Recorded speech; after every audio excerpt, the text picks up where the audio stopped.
This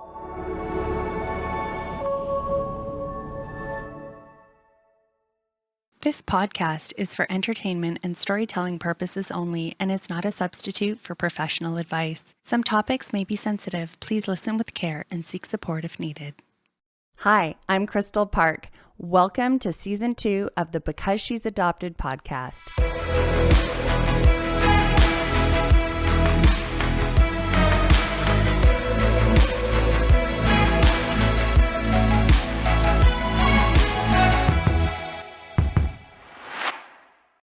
Welcome, Lisa. Thank you. I'm so happy to have you here. Thank you for coming my way. Of course. You're staying in Peachland right now? Yeah. I love Peachland. I grew up going there for my summers because my mom's best friend lived like right on the strip there. Yeah.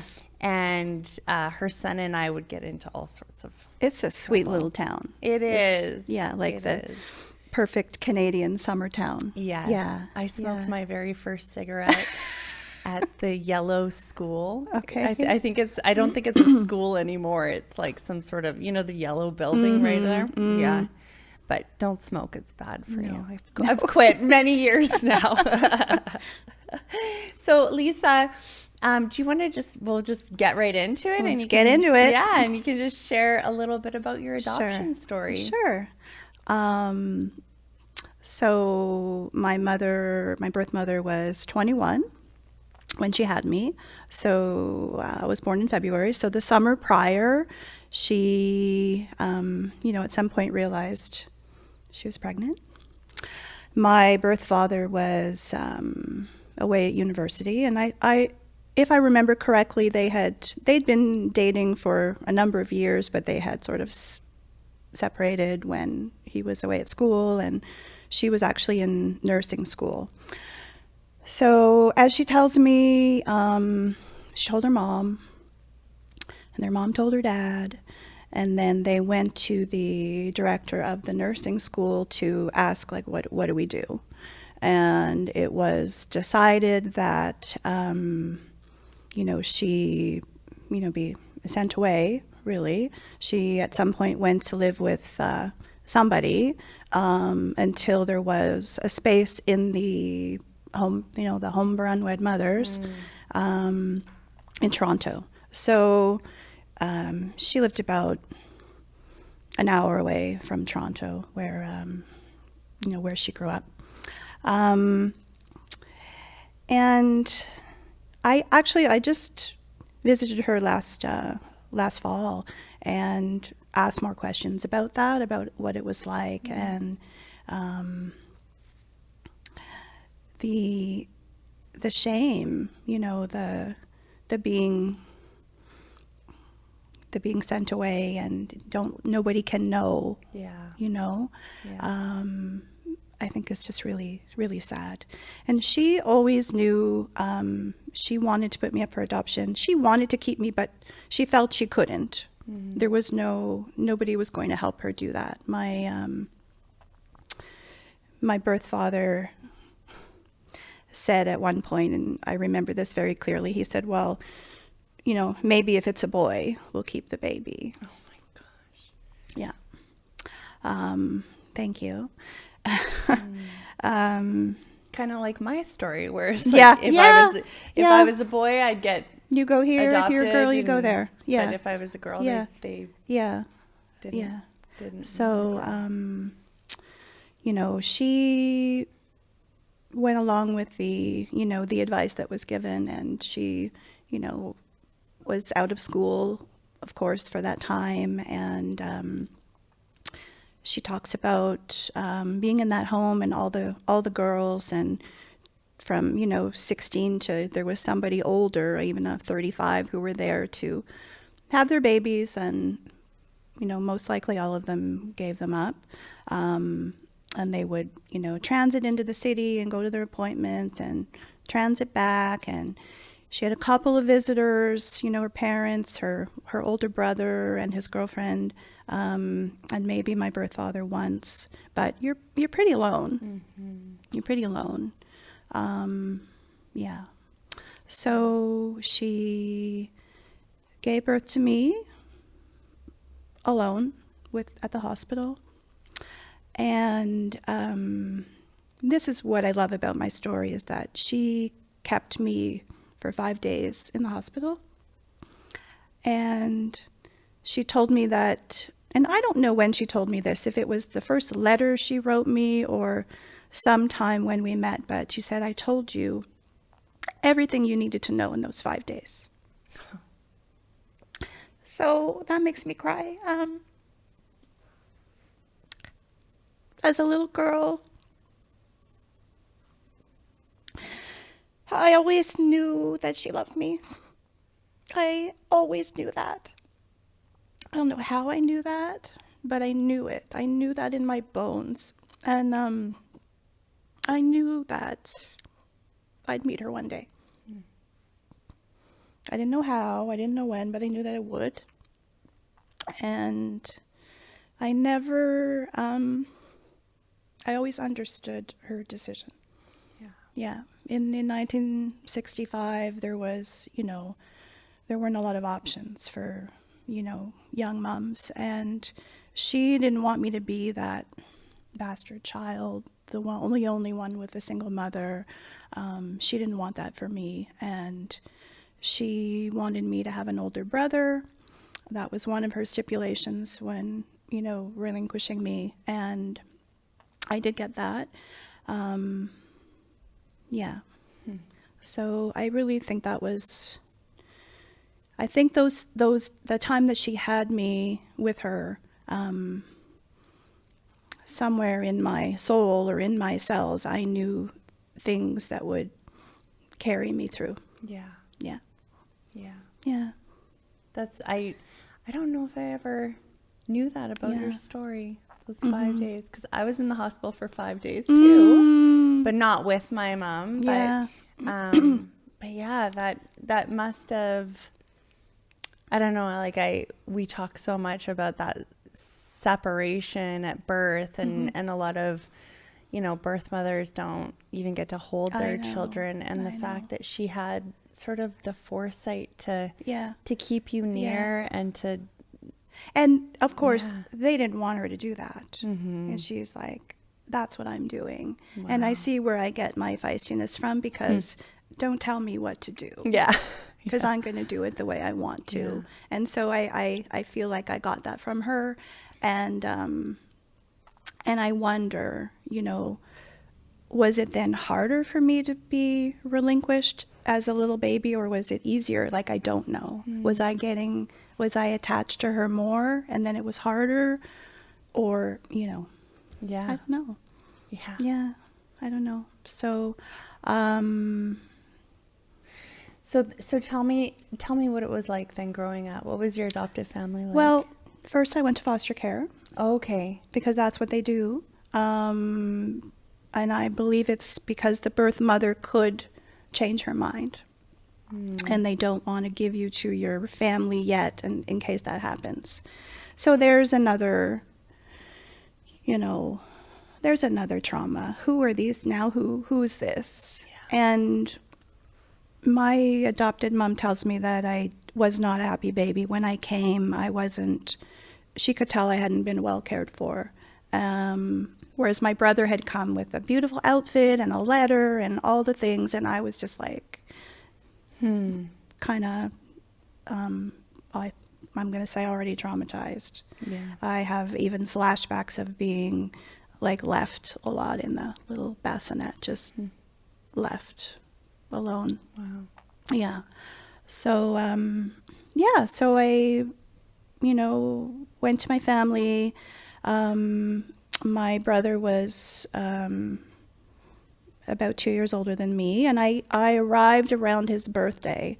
So the story goes that he chose me, and, I was sort of like the birthday surprise. I don't know. So I got an older brother. He was adopted. My parents, and it was, I know my mom's side of the family was great. They came, her sister had, I believe at the time, was living somewhere else, and everybody came to to see me, meet me. Whereas my grandma, my mom's mom, lived with us, so she was there.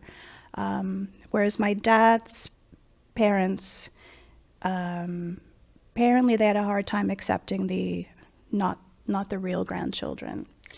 Really? And I don't know if that must have been with both of us, but my parents had tried for 10 years to get pregnant. They were married very young. My mom was 17 and my dad was 20. Never conceived a baby. And so this was a big deal to finally have, have children. So it was he had been waited for a long time. I just want to say that when you said real, you put it in quotation marks for those of you that are listening and can't see Lisa, or the real grandchildren. Yeah. Sorry to interrupt. No, but it's true. And my dad, who was a great son to his parents, apparently he's like, well, accept them or, you won't be in our life. Wow. And they did. They did, They did come to accept us. So I didn't know that story till probably, I don't know. I was way grown up. So isn't it so interesting when you have these stories that kind of come out later on? Oh, yeah. And you're like, okay, I can see why maybe you didn't tell me that as a child. Yeah. But to have to get a little bit of a fuller picture of what was actually going on at that time. And then as you're telling the story of your family saying that you were sort of like this birthday present to your baby brother, when you were told that story as a child, how did it affect you versus when you became an adult? Did that shift for you? And I was full on in the, oh, you're so lucky, all of that. And I had a great sort of almost admiration for how I came to be. I wasn't aborted. I got to live. My birth mother did what she thought was going to be the best thing for me. And I think, that's all true to a degree, but nobody knows what's going on in this infant, and I didn't know that until 4 or 5 years ago. Yeah. 4 or 5 years ago. Yeah, when I finally was like, oh my God.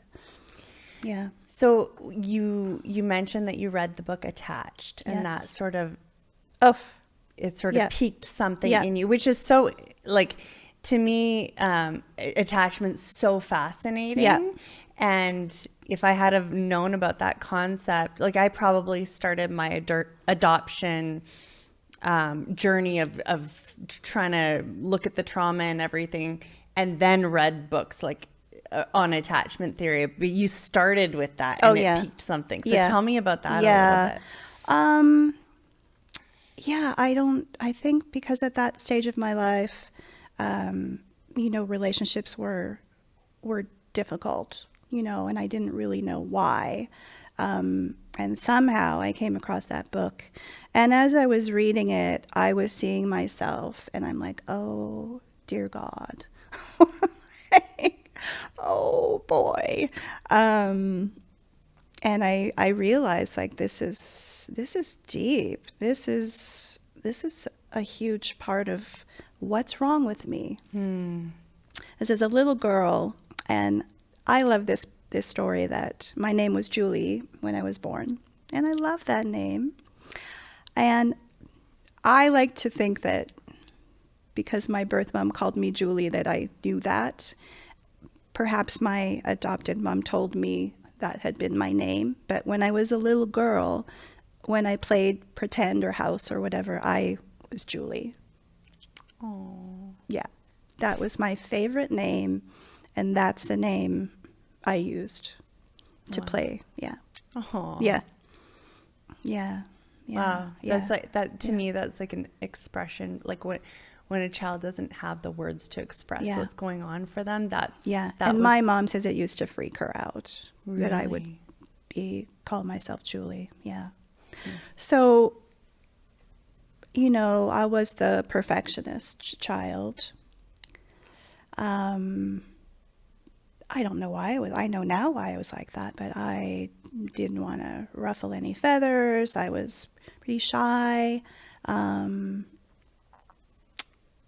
Yeah, just the good girl, you know, whereas my brother, we've read this and know this now, that with 2 adoptees in the family, one will be the, you know, the more challenging one, and one will be the perfect one, and that was me.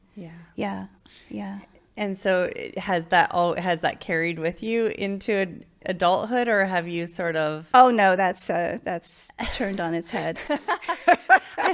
I know when I hit about 17, it was like, okay, enough of this crap. Yeah. Like, No, but not till much older. But so when I was 16, my adopted father died. And that was, of course, terrible and very difficult thing to go through.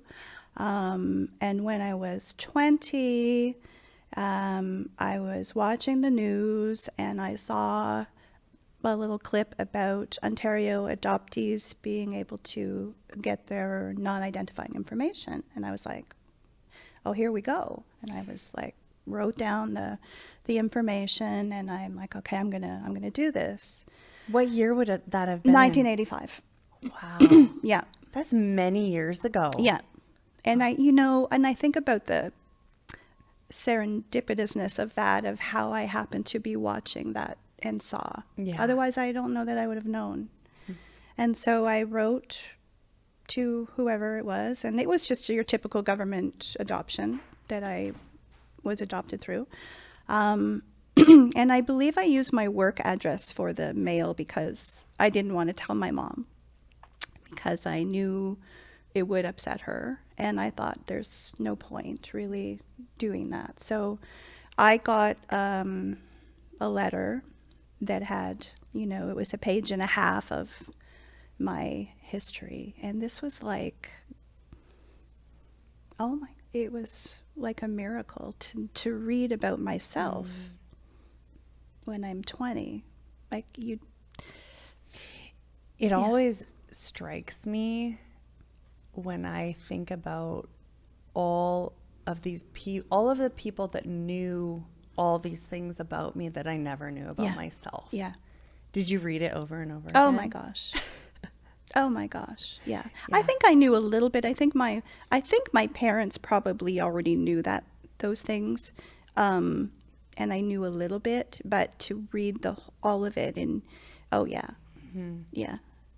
And my in my adopted family, I looked a lot like we all looked like a family. Like no one stuck out, and people often didn't believe that I was adopted. They're like, no way, you look so much like your mom. I'm like, I am. And I still there's pictures and I'm like, of course I had to like prove that I was adopted almost because I looked so much like my family. So I got the information, and then the next step was, you can apply to be on the Adoption Disclosure Registry. And I'm like, oh. And if one of your birth parents is on that registry too, we will match you. We won't go looking for you, but we'll match you. And you had to be 18 to be able to do that. So I was 20. So of course I sent it away and didn't tell my mother. And there was a match very quick, all in the same few months that I saw that news clip. It all happened. So wow. Yeah. Wow. Yeah. So my birth mom tells me that it's the minute I turned 18, she was on that registry. Yeah. And she never went back to nursing school. She was pretty broken. It was, she said everywhere she went, any baby she saw, is that my baby? Is that my baby? Could that be my baby? Oh. Yeah. So. I think what gets me more and more now as time goes on is, like, I've come to terms, I think, with my own pain of being an adoptee and what that experience has been. But I really feel you as you're talking about your mom and just the sorrow and the grief that she had. Like, I can just see you have such a deep compassion for what she went through. And that was, I really felt that way through my whole life. And I didn't know how I had been affected. I always thought, well, I was a baby. What would I have known? Well, what I knew was in my body, in agony, without having the words or the understanding of how traumatic that had been. Yeah. I'd always thought of the trauma for her, not me. That's really interesting that you had that,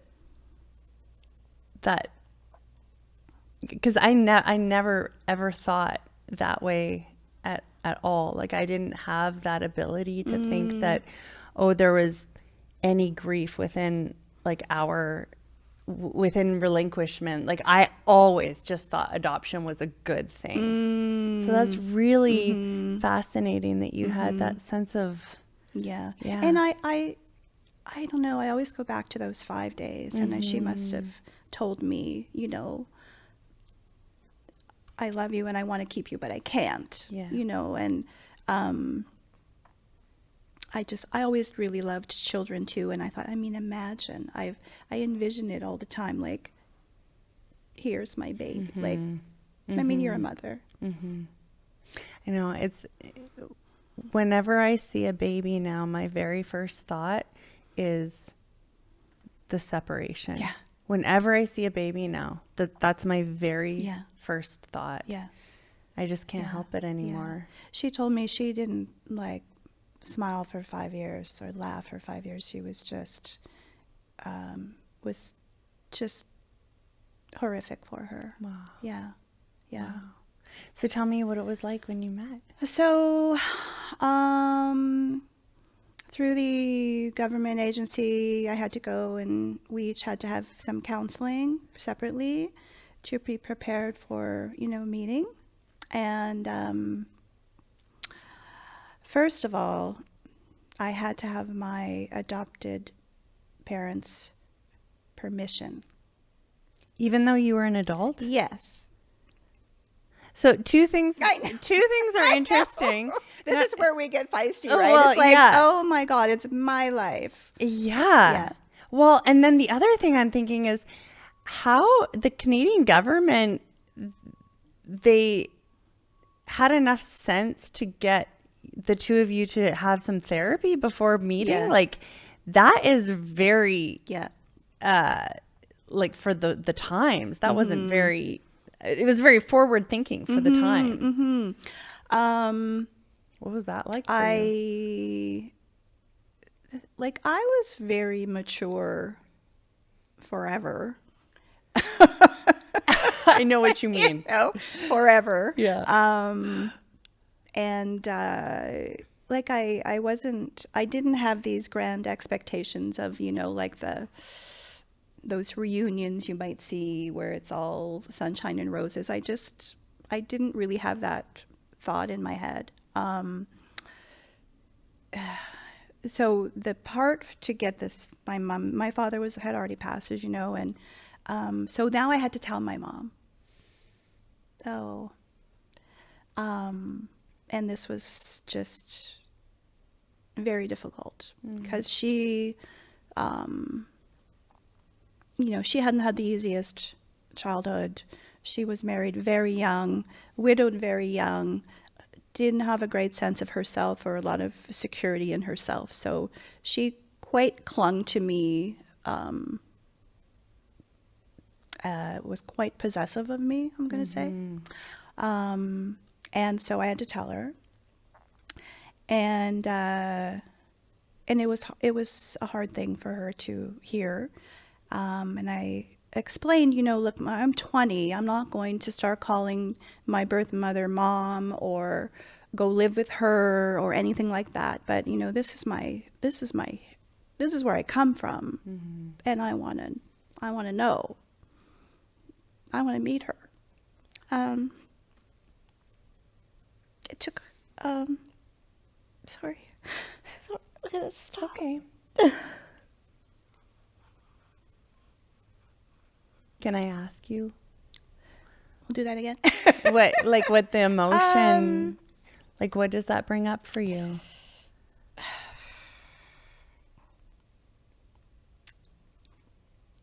I'm going to make you cry again. That's okay.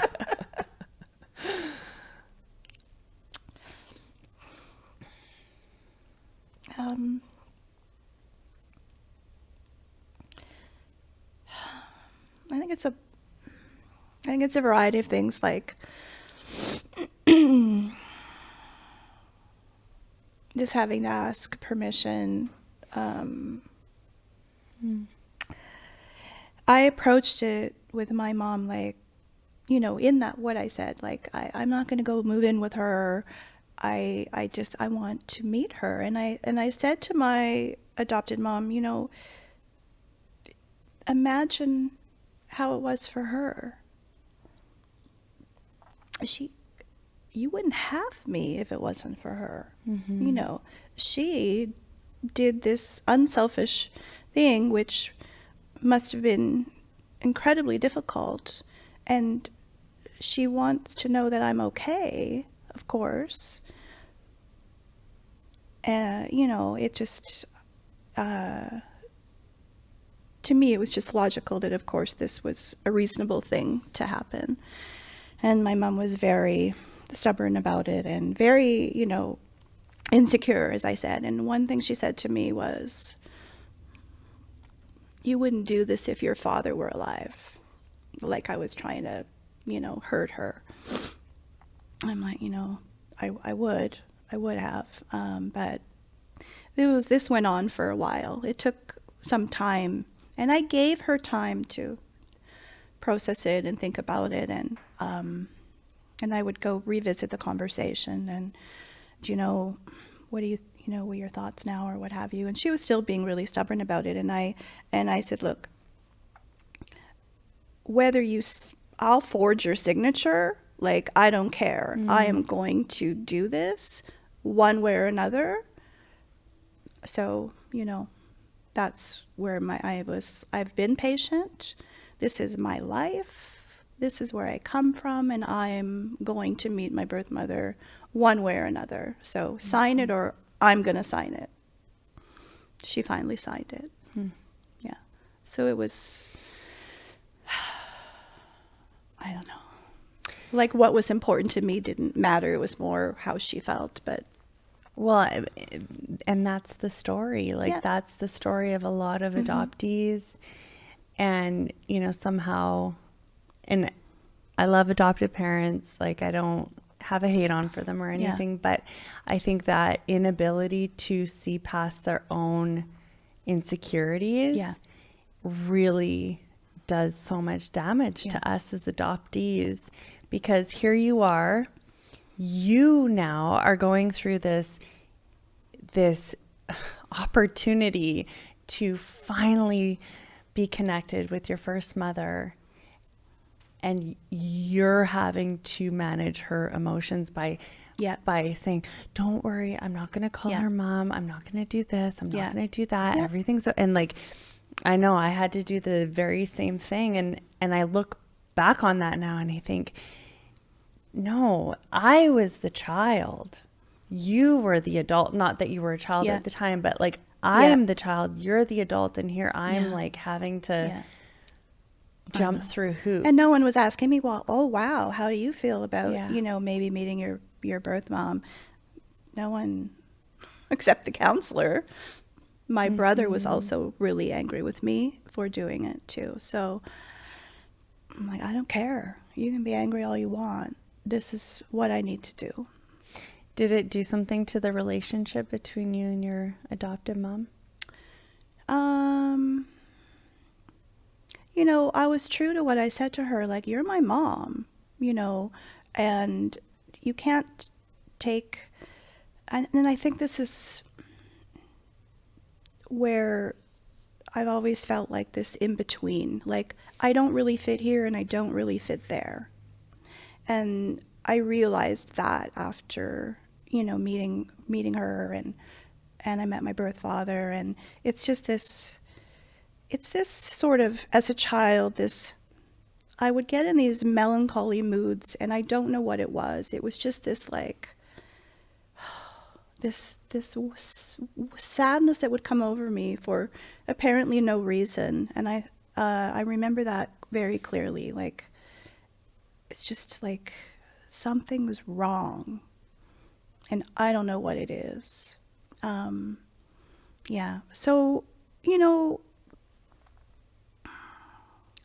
she didn't ask me much about it. No, I don't think she ever asked me, like, how did it go? Or I don't think she ever, I've never even thought about this before. I don't think she really, she was just so hurt or so insecure, or whatever the case may be, but I was like, that's not my problem. It's not my problem. I remember saying, like, you think about it, Mom, you wouldn't have me. Can you not have some empathy for this woman who gave her child to you? Yeah. She As much as we're told to have so much gratitude, I almost hear you saying that you would have liked to hear her have some gratitude and that. I know. And my birth mom, God bless her, she wrote the most beautiful card to my mom, thanking her for raising me, and it was beautiful. And still my mom had no, she just couldn't. She just couldn't. Mm-hmm. Yeah. Mm-hmm. Yeah. So, there was a lot of pushback from my adopted mom and my brother. I did the counseling. We exchanged letters, and then we talked on the phone. And then we were able to meet. So the counselor said, and she got counseling too on her end, and my counselor said, we feel like you guys are, usually you have to meet with a counselor, and they said you guys are fine to just meet. Like, okay. So she lived about an hour away, and I went to her home and met her in December 1985. Yeah. And I had a picture of her, so she had sent me, so I knew what she looked like. And she had, after me and a number of years, she had gotten married and had 2 children. So they are, I think 10 and 12 years younger than me. Okay. Yeah. Yeah. And did you meet them? Yes. You did. So that day I went to her home, and, it was just her and I, and it was fine. Like, it wasn't this big emotional thing. It was just, meeting, and just her telling me, more things about her and her family, and then eventually her husband came home with the kids, and I met them, and they were, 8 and 10 maybe when I met them. So they were, excited, and she had told them about, obviously before I showed up, she had told them, it overall went well. So Wow. Yeah. That's so it was a positive experience. It was a positive experience. And now 40 years later, you still have I do. a relationship with her. Not long after I met her, I think it was the same month, or maybe just after Christmas or something, of course, she contacted my birth dad, and they still lived in the same town, and told him that she had found me, and do you want to meet her? And he said yes. And so one day, another visit, I went, and she took me to meet him. That's the only time I ever saw him. He seemed, he was happy to meet me, and he was married and had 4 children. The oldest one, pretty close to my age. So at the beginning, he would write to me, or he would I remember him sending me flowers to my work, and there was some positive interaction there. And of course, remember, my dad had already died, so this was like, oh, I have another dad. And then somewhere in that first year, he totally backed out. And I don't think he ever told me himself. I think it went through my birth mom. And it was his wife didn't want their family to know about me. Yeah.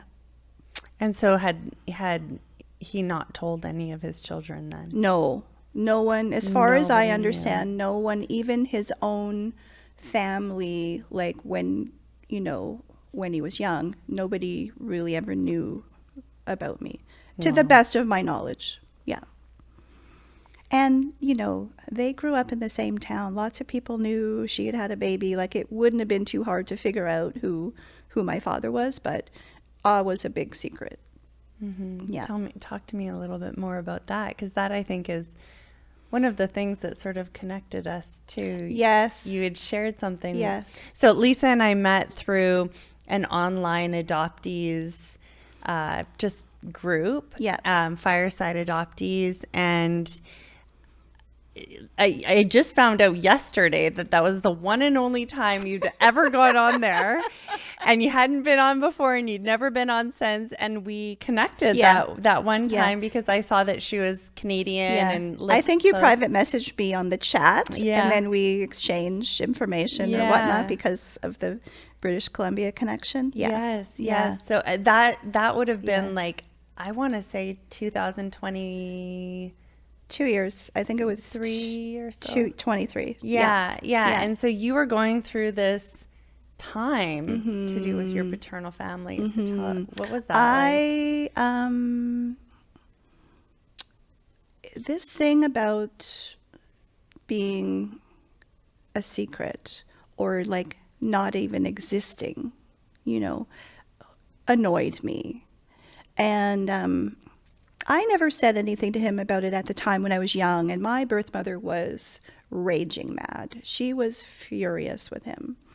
And my thought was, if you didn't want to be in my life, you shouldn't have met me in the first place. You shouldn't have started this relationship and then vanished, because that's really what he did. Knowing my father had already, like, what? That's just a terrible thing to do to anyone. But that's what he did. So at that time, I just decided that I have these 4 half siblings that don't know I exist, and they should know I exist, because one day one of their kids or someone's going to do a DNA thing, and they're going to go, who's this? Because I've done 23andMe just to see. And, my birth parents around that time were around 80, coming up to 80. And I thought, if this happens and he and his wife are dead, they wouldn't have nobody to ask. Like, who's this? Who's this person that looks like they're my half sibling? Who is this? So I formulated a letter, and you read the letter. I did. I asked for your opinion on the letter, I remember. And I was very careful of the wording. I wasn't blaming, shaming anybody. It was, this is the situation. This is who I am. I believe you should know. And I don't want anything. I just want you to know that I exist. And, if you want to know more about me, and I told them a little bit about me, this is where you can reach me. And I feel, I don't know if you actually wrote this in the letter or if you said this to me. You're like, I am not a secret. I'm a human being. Something like that. Yeah. Yeah. Yeah. Yeah. Yeah. And there's something about that being, like, I don't want anyone to know about you. Like I'm a shameful thing. Yeah. Yeah. Which is just like, no, I don't buy that. No. I'm not buying that. That's not true. Yeah. Isn't that so, like, and that's what shame does, right? Like it attaches itself to our identity. Yeah. And I think that you were taking a stand and being like, no, that's not who I am. No. That's not what I am. And what we know now about epigenetics and all of that, when your birth mom's pregnant with you and there's all that, there's the fear, there's the shame, there's all this trauma, there's no one could know about her being pregnant. Mm-hmm. Send her away. Mm-hmm. And we're carrying that. We're carrying that from a fetus. And then it goes on and on and on. So I wrote the letter. And I used to be able to see them. I had pictures of them. He gave me their little school pictures that day we met. I have pictures of them. And they don't even know I exist. And I have their little wallet pictures. So I was able to see all of them on Facebook. I didn't friend them or anything, but I'm like, oh, that's, there they all are. And I was able to figure out, because we become little detectives. Yes. Where I could send the letters, through their like work kind of thing. And I wrote, they all had the same letter, and I told them all, each one of you is getting the same letter. And I sent them registered. Actually sent them from Peachland 2 years ago when I was here visiting my friend who lives here. And I went, well, here we go. That's just, I just needed them to know. And that really was it. So I would know if the letters were received, or else they would be returned. So 3 of them were delivered and 1 was returned to me. But clearly they all would have, known. And then I heard nothing. And I think it was sort of in the fall where when I went to look on Facebook again, I couldn't find them. So they had blocked me. So clearly they got the letter. Mm-hmm. And that's how they decide to deal with it. Yeah. Yeah. The mother too. The mother's a big part of it, his wife. Because they have this outwardly looking perfect family. They're still married. They have 4 kids. The kids are all married. They have all these grandkids, and that's great. And I even wrote that in the letter. Like, I can see that you look like you have great lives, and I'm that's really nice to see. Mm-hmm. And no animosity, like, really, from me. No, it's not. That's what happened to me is anything to do with them. But still, I'm their half sister. So that's what happened. Yeah. And nothing from, he has never once reached out to me, not once. Since that very first kind of like That meeting. first time, and then a little bit of interaction, and then nothing. And he easily could, because again, he knows my birth mom, and he knows she has a relationship with me, and he could easily say, I should call her, or maybe I'll come see her when she's in town or something, but never. Mm-hmm. Yeah. And I do believe a lot of this was driven by his wife, but he's also a man, and he could say, you know what, I'm not doing that. I'm not going to do that to her. Yes. But he didn't, so whatever. Yes. Yeah. How does that translate for you? I've had a lot of abandonments or rejections, starting from, my father dying, and then meeting this father and him rejecting me, really. My brother being mad at me, even when I was, sometime in our life, my brother and I had a thing we didn't agree on, and he didn't talk to me for 15 years. I've had these sort of situations repeatedly, and I think, good gravy, like, really? Even my best friend, when my father died, a few years later, she just kind of vamoosed from my life for really, I could not, and it haunted me. These kind of things would haunt me more than they should have. And I didn't understand why until, further on in my life. So, yeah. I remember the first summer after I met my birth mom, there was, I believe it was her parents' 50th anniversary party, where all her family was coming, and cousins and all of this, or her brother. She had 3 brothers. And I was invited. And so I went, and the thing I remember that stood out to me the most was they were doing like family photos.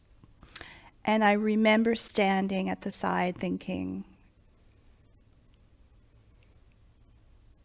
what do I do? Someone give me some direction. Either invite me in or tell me to stand on the end so you can cut me out. Like it was like, and I didn't feel like it was my place, because I didn't feel like I belonged in this family, because 20 years of my life, I didn't know these people, and you can't make that time up.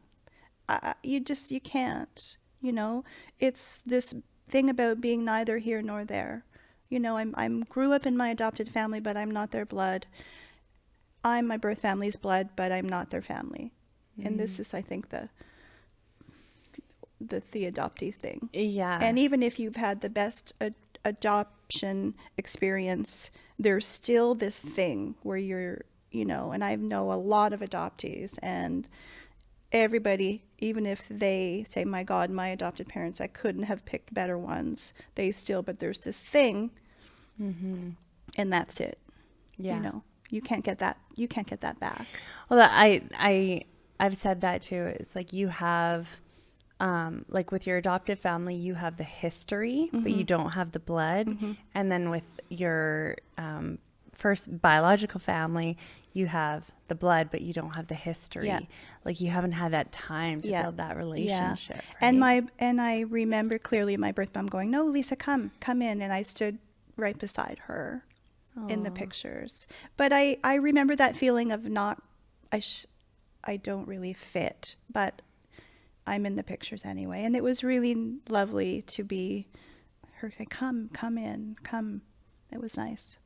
Do you think that was you and your own feelings of not belonging, or? Oh, 100%. Yeah. Yeah.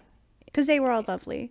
And, when her father died years later, she told me that as he was, getting on in his life, he said to her, I have no regrets in my life except, now I'm going to cry, that we didn't help you keep Lisa.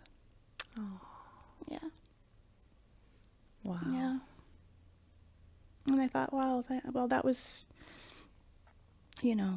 again, they were doing what they thought was best. Mm-hmm. And, but they probably watched her suffer a lot. Yeah. Yeah. And as time went on, it was like, I think people realized, like, having a child out of wedlock wasn't the very worst thing that could happen to you in your life. No. Like, no. Yeah. Yeah. Yeah. Yeah. Mm-hmm. So what happened from there? You've shared a little bit with me about how it wasn't until, I believe you said 4 years ago, that something really sort of turned. It was a turning point for you. In between all that time, I moved to British Columbia. I got married. I had 4 children. I got divorced. My kids grew up. And I think it wasn't until, that was all said and done, because that was a lot of busy, that I had time to focus on me.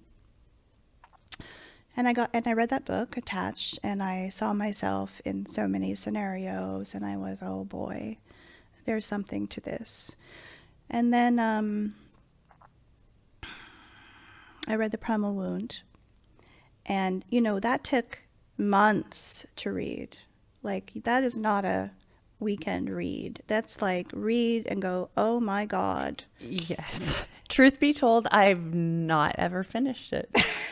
Truth be told, I have not. It's so enlightening and so painful. Like, if you saw my copy and all the underlined parts and the notes and this, like, it was like a revelation of, this is it. This is what's wrong with me. Finally, to have some awareness was like a miracle. Yeah. But I cried through that book, and I just, so much of it I could relate to. So much of it was like, but it was like, oh, thank God I understand. And had I known this, if you're an adopted child, this should come with your papers. It should be like, you should know these things. And I mean, no one knew. No one knew. My birth mother wouldn't have known how that would affect me. My parents didn't know. No one knew. No one knew these things. Yeah. Then. Well, and I mean, the information is out there now, but I don't think that people want to know. No. Even now. Yeah. I don't think they want to acknowledge or want to listen. Yeah. Some people do. Yeah. But I think people are still very attached to the idealistic view of adoption. Yeah. And for sure. the idea that it would be traumatic in any way is just downright offensive to some. Yeah. And I mean, I was all sucked into that for my whole life. I thought, what would I have known? Yeah. I was a little itty bitty baby. So, also watch the documentary, and I've watched that a couple times, and your documentary, and you just cry through those. You already know the story and you still cry. I mean, I watch your trailer and I cry. So, and I've seen the whole thing. So,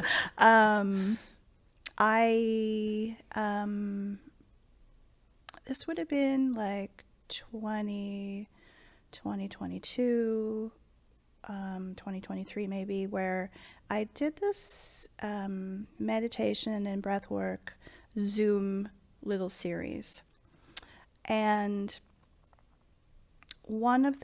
so you're home alone, thank God. One of the little sections we did was like releasing things out of your body. And I somehow, between what I'd read and what the facilitator was saying, I somehow knew I needed to take this exercise and envision myself as a baby being handed over. And I was standing up, and it was like a movement thing. And I turned the camera off, and I envisioned this, and this, like, agony came out of me, like this, like, wailing even came out of me, and crying, and I felt this, like, I always had this problem here in my body. I had an ulcer when I was 11, and I could never really, like, when I tried to run, I would always get a cramp here, always here. And in that experience, I felt like there was this ball of elastic bands all wrapped up together, and that they were starting to unravel. And it's right there where I had the ulcer, where I always had the cramp. And so this notion of the trauma being in your body, this was very real to me. Like, it was like the onion layers or the elastics starting to unravel. And I felt incredible after. And I thought, oh, I'm healed. I'm good now. Because it was quite profound. So that was just the start. Right? You're like the bare minimum. Yeah. For those who don't know, what is breathwork? I mean, that particular one was very gentle. It was just a very, there's different ways of doing breath work where it helps. It's a way to, help your nervous system, if you will. So that was just the tip of the iceberg, and it was a very gentle process, but it was profound for me. And then maybe, I don't know, a year later or something, I was introduced to transformational breathwork, which was a whole nother ball game with a shaman. My friend was encouraging me to attend. She's like, I really think you need to be there. And I'm like, I don't know, but okay. So I tried. I went for the first one, and it was like the way that she did it, and they're calling in the ancestors and the healers and it's a very spiritual experience. And then you breathe a certain way, and you go into an altered state, and there's no, it's like you're in another reality, if you will. And just by breathing differently. Yes, it's very profound. And it was almost like the first session I did it took me right back to being born and all of that. So it was like I saw it. It was like in my mind's eye, I could see the experience, and then you're having all the feelings come up and whatnot. And that was like, holy crap. It's really, and you might cry, you might scream, you might, there's a whole lot of stuff going on for people in their respective journeys. There's more people in the room. It was fascinating to me. And so for a year, I would attend these breathwork events under the shaman, who is a friend of mine now, and I trust her completely. And it took a lot of those to, I believe, bring up all the stored trauma in my body. So it's a form of somatic healing. Yes. So yes. Working with the nervous system. So yes. For a lot of people, they don't understand that adoptees really have for lack of better words, just a messed up nervous system. Oh, completely. Yeah. And most of us live in hypervigilance, or we either get very, very overloaded, or we completely shut down. Yeah. And, yeah, I can definitely relate to that. And it wasn't until I've done healing that involves like dealing with the nervous Somatics, system that I realized Yeah. how I was constantly vibrating way up here. And then when you start to kind of come down and your nervous system gets regulated, you're like, wow, this is what people feel like. Yeah, I also, before that, I had, or maybe during the same time, I'm not sure, I had met, I'd been to the odd therapy in my life, but no one ever brought up adoption. I didn't even bring it up. Same. But I looked specifically for an adoption, abandonment, attachment specialist, and I found one in my town, and she was adopted herself, and her story was not too unlike mine, and so that was, you have to have that. Yeah. Yeah. So I did a few therapy sessions, but you can talk about it all you want, and and I have, but it's the stored trauma in your body because of the pre-verbal trauma. That's so, I'm going to say, embedded in our being. Yeah. And it's so difficult to unravel all of that or change that. Yeah. Yeah. So I did all the breath work for, a year. And in between all of this, I had once gone for a Reiki session and energy healing, and that was really interesting to me. And I could really feel the difference in my calm. And I always have been calm. But I think that's like managing myself really excellently to not have any problem, like don't ruffle any feathers, don't do like any of that internally. yeah, it's like the taking you hypervigilance of like, and yeah. I can handle a lot of things and I can manage a lot, and I just think that my life kind of prepared me to be able to do that, but to be vulnerable enough to like address these things and talk and like really talk about them and cry on camera, for God's sake, has come, I've just come so far. So through that shaman, she told me about a plant medicine retreat that another shaman was offering, and I'm like, I've never in my life considered anything like that. No. But I've just became more, open to, well, why not? I'd also in that time took training to become a Reiki healer and a Reiki master. So all of this in the same sort of few years, which really opened up things for me and opened up my mind. So I called the person who was offering this retreat, and I really didn't know anything about it, about plant medicine. And she explained it to me. And I'm like, okay, I'll go. And it took a lot of courage to do this. And my kids were like, Mom, who are you? Like, you did what?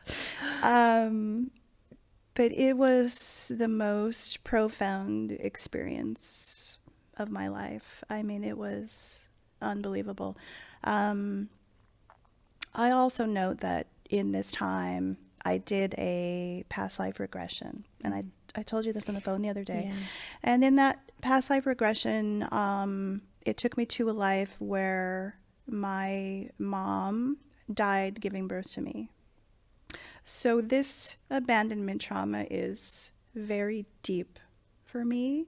It's not just this life, it's other things.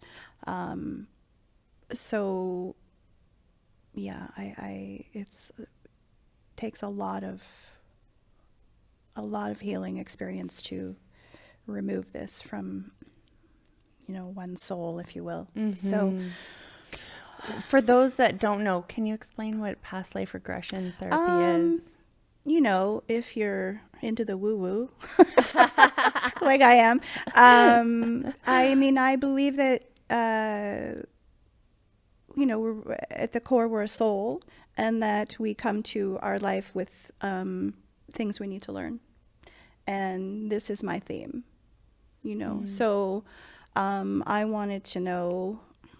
I've also done hypnotherapy where I went back to before I was born, and and it was like, why am I doing this? This is going to be really hard. Like, and my adopted dad was there with me and said, no, it is going to be hard, but you're going to be okay.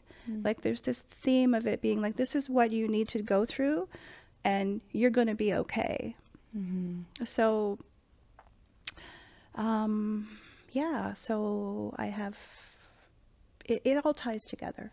Yeah. It all ties together, and it hasn't been easy, but it's been worth it. And so at the retreat we did 3 plant medicines, and over a span of how long? like 5 days. Okay. 5 days. So Okay. we're staying there, So is it like when you say plant medicine, is it like ayahuasca? Yeah, Is the it- first one that we did was San Pedro, Okay. which is a grandfather energy. It's a heart opener, and that was quite a gentle thing. But what I remember about that was I had a vision of this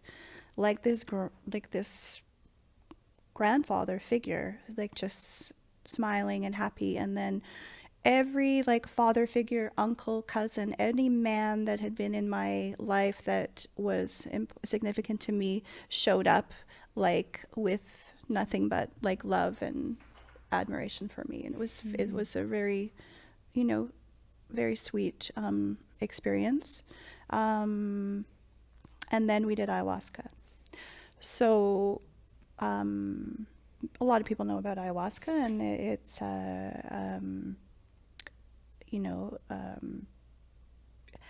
I was surprised in the ayahuasca experience because I had to take so much ayahuasca to even feel anything. And I'm not the hugest person, and I live a very clean life.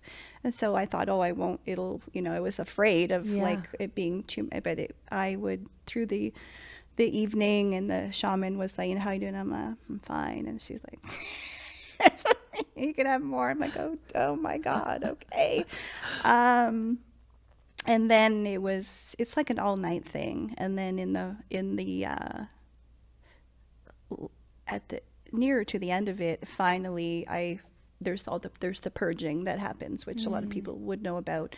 And that started. And then it kind of, she's like, I think your journey is really just beginning. And I'm like, okay, great.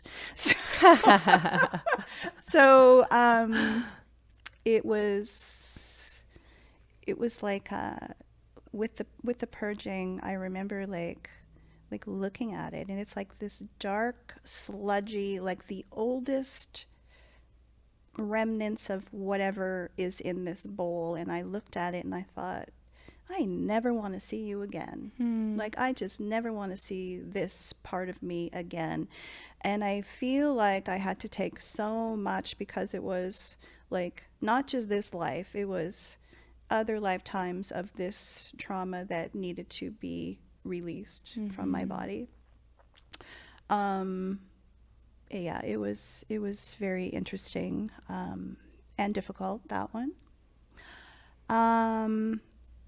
And then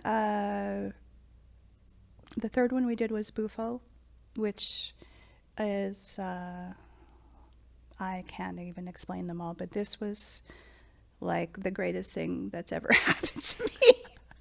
And I was terrified. I was absolutely terrified. She did them one-on-one. A lot of people went before me, so that was good because I could see that everyone was still alive. And people were coming out, and I'm like, okay. And I was like on the second day, and you could, I was absolutely terrified, and it's something that you smoke, and you're one-on-one with the shaman, and everybody else is like can't be there, and you're on this like a mattress on the floor, and she's got all her shaman stuff going on, and once you're in it, there's no coming out. Like with the other ones, I still, I'm aware of what's going on, and like can around manage. you. Yeah. Okay. And in this, even with that, I'm pretty grounded person, so I still knew, okay, I'm in the room. I know she's there, but you were like transported through. All I can say is it's like a white sacred geometry. It's like a kaleidoscope of white, and you are like through, and it's so very fast, and you're transported somewhere else to a whole nother, I don't know, dimension. Oh yeah. Yeah, you look terrified. No, I'm like, what happened? Yeah. Oh, no. I'm like on the edge of my seat. Oh no, it's like you literally are. It was like a Twilight Zone episode. It was just wild, and once you're in it, I'm like, okay. And she told you, don't, if you fight it, you're gonna have a hard time. Don't fight it, and you're just shoo.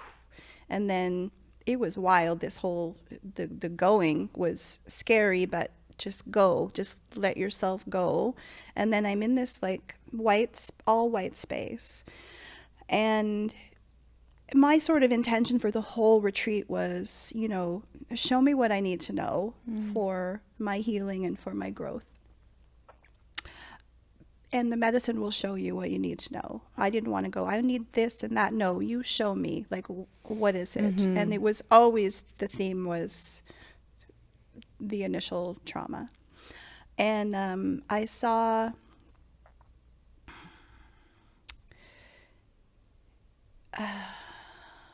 it was like, again, it's like a rebirthing. And I saw me and my birth mom, and it was I felt the agony of being relinquished.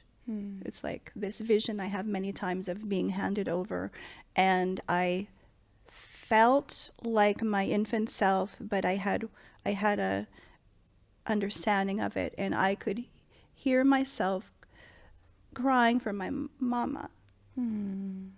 Mama, and it was agony. It was absolute agony. And then it changed to seeing me with her in the time we had, in those 5 days, that time we had together. And the profound thing in that experience was that I could feel her love. I knew she loved me, but I felt it. I felt it in my bones, and in my soul, and that was life-changing for me to feel that.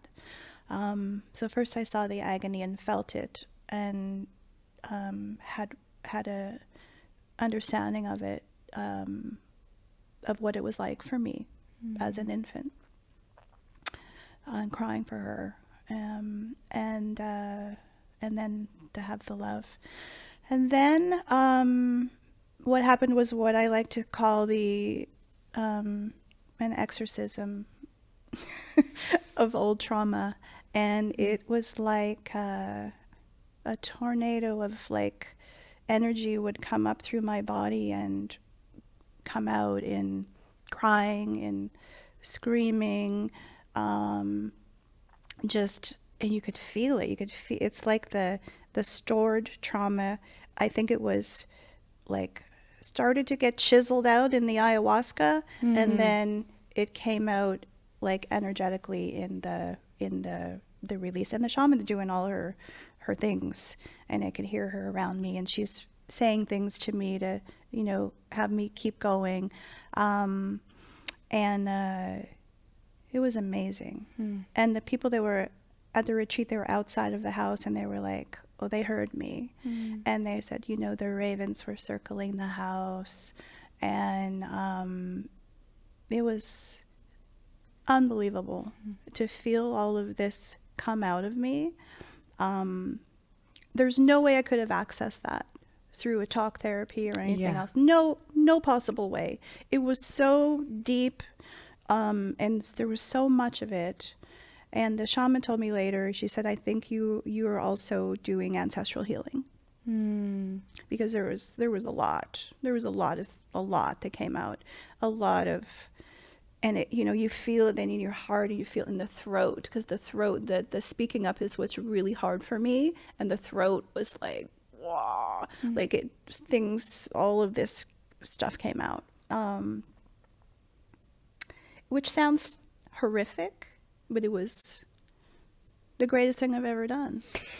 But that's what healing is. Yeah. Like, it is not pretty. Oh, no. It's like healing is one of like the most, I don't know, it's hard, it's painful, it's raw, it's messy, It's so messy, and you have to, and you look back at your life and go, oh my God, all of these, you know, I can remember, you know, turning myself into a pretzel to make something, you know, to make someone maybe choose me.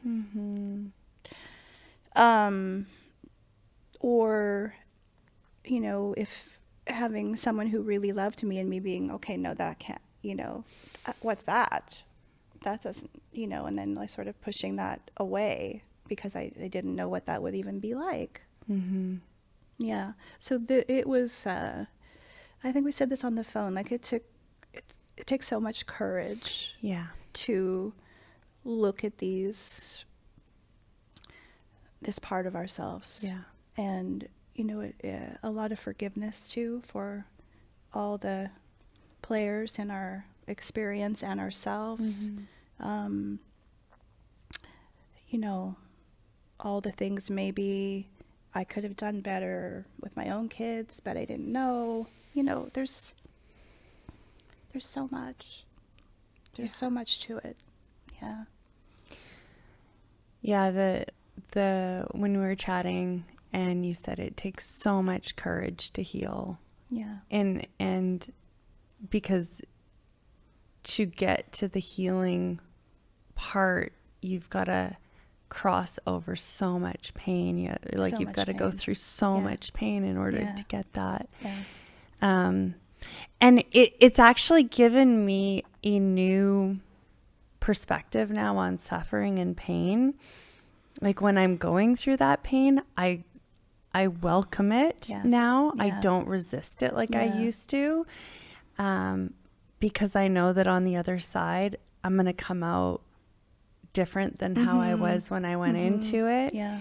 And I think that takes a lot of like time and practice and allowing to trust yourself and trust your brain and your heart and your soul that, okay, if I go through this, there's going to be something like so good at the other side and I'm going to be better for myself or for those around me. And when I woke up from the Bufo experience, the shaman was sitting right beside me and she says, how are you? And I looked at her and I said, I'm perfect. It was the most blissful state. It's like everything is fine. Everything is as it should be. And one of the themes of the messages I would get in this whole experience was you're perfect just as you are, you know? And it was like getting back to that point. But yeah. And not in a cocky way or a condescending, but it was like, I'm good.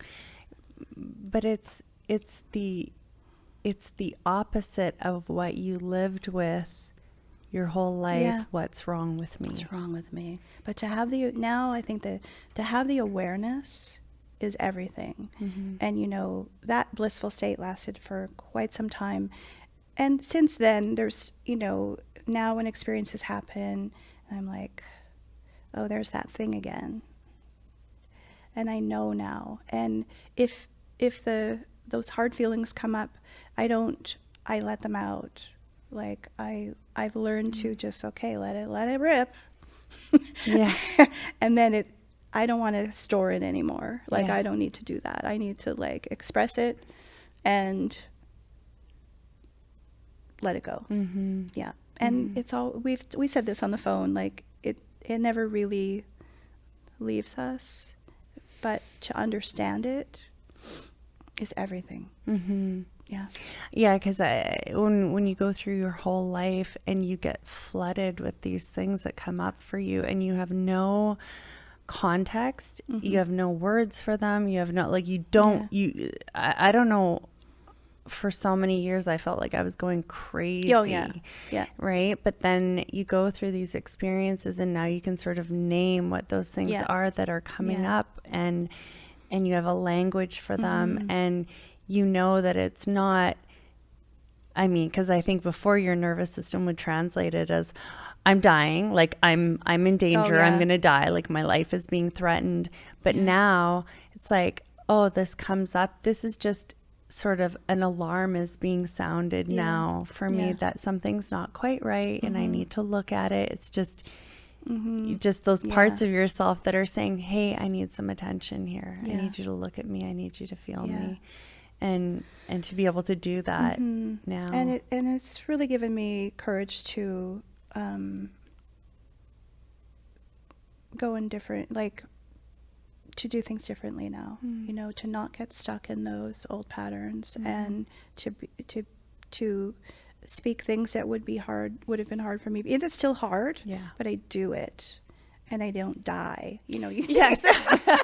You know, it's like, oh my God, I did that and I'm still here. Yeah. You know, and maybe that person's still here, which is like a miracle, because, you know, when you've had all this abandonment and rejections, and it's the running theme, you know, you have to change the narrative for yourself. And, you know, I love that thing, you know, what happened to us, it's not our fault, but it's our responsibility to heal it. Yeah. And we, you know, each person's, you know, whatever you've been through, and this is not just adoptees, anyone, and people who weren't adopted could have terrible childhoods too, and he'll still have this similar wound. But you know, it's our responsibility to look at it and deal with it, or it'll do you better in the end if you do. Yeah. Or you can not look at it, and you'll get sick. You'll have this nagging thing forever, and I just didn't want that anymore. So, well, I think that is so well said, and I think that you have so much courage. Being here today took so much courage, and so I just want to say thank you for stepping into that and being here with me and sharing so honestly and vulnerably. And yeah, I just appreciate you so much. And thank you for doing this. And it's amazing how many people you reach. And yeah, I'm so glad that we connect. It's like how we connected was so perfect. And and coming to your documentary, which was amazing. You know, you should be really proud of yourself. Oh. You're doing incredible things. So thank you. And thank you for inviting me. Yeah. Yeah. Is there anything else that you wanted to share that we maybe didn't touch on? I mean, we could go on and on. I mean, it's endless. It's endless. You know, in my more recent career, I've worked with mothers and children, and I remember thinking at one point about one particular little boy's life where, you know, it was an accidental pregnancy, and he's turned into this incredible little boy. And I remember saying to his mom, it's like from a mistake to a miracle. And then I went, hold on, that's me too. That's me too. Like, wow, okay. Yeah, it was a mistake, but, and so were you, but we're here. And there's a bigger picture to all of it. You know, there's a bigger picture. And the more that we talk about these things and get it out there, and the more that people can understand and maybe inspire them to, you know, look at their own healing that needs to be addressed. Yeah. Yeah. Yeah. I love this community. I just love it. And I'm so grateful for it. Well, thank you for being here. Thank you for being you. And you are perfect. There's nothing wrong with you. So thank you all for listening today. And you can find us on Spotify, Apple Podcast, or YouTube. We'll see you next time.